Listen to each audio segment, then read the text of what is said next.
Vous comprenez que le fait que LFI poste la semaine dernière une affiche représentant Cyril Hanouna avec les codes des affiches antisémites des années 30, ça puisse créer le trouble, c'est clairement un dérapage. Alors d'abord je vais préciser, pardon, ce n'est pas une affiche. C'est un visuel qui a été posté.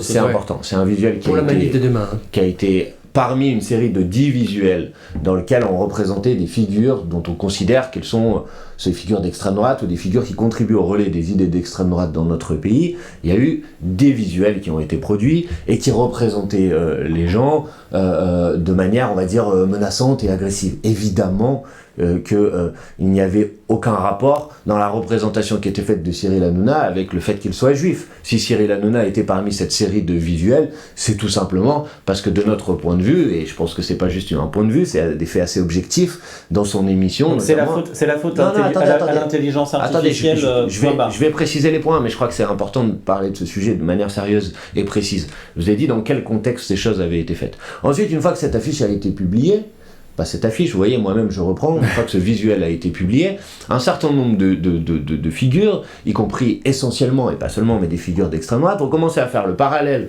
entre ce visuel et des affiches antisémites des années 30 en disant, vous voyez, ils ont voulu reprendre les mêmes codes. Évidemment que ce n'est pas le cas. Et donc à partir du moment où ce parallèle était fait, on a supprimé ce visuel parce qu'il n'y avait aucune volonté que ce parallèle puisse être fait. C'est vous qui l'avez fait retirer, c'est ce qu'affirme Le Monde ?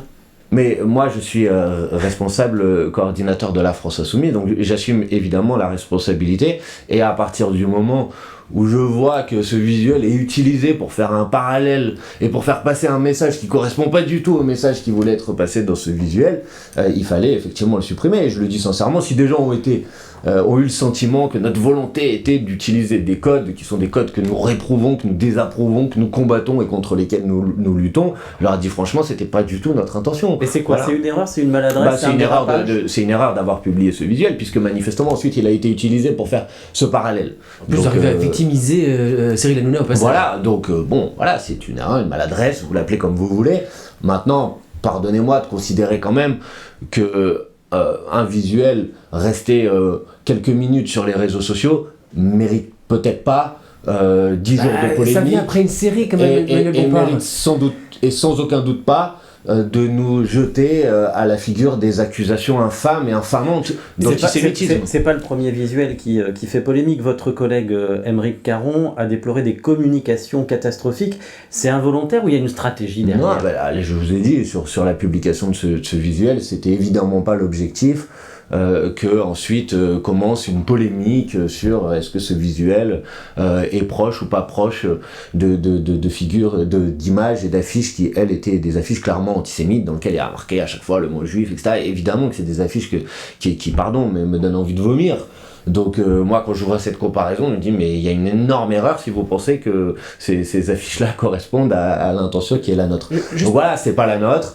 La France Insoumise n'a aucune complaisance dans la propagation des idées antisémites, bien au contraire, et je trouve qu'il y a une forme d'indignation à géométrie variable, vous savez, parce que quand un syndicat étudiant qui s'appelle l'UNI publiait il y a quelques semaines un jeu de cartes antisémite, et que M. Retailleau était allé à leur congrès fondateur, j'ai pas entendu les condamnations de M. Retailleau sur ce sujet, vous voyez. Donc moi, quand je fais une maladresse, je suis capable de la reconnaître, mais par contre, je n'accepte pas qu'on puisse remettre en cause mon engagement ou l'engagement des insoumises et des insoumis dans la lutte contre toutes les formes de racisme et contre l'antisémitisme en particulier.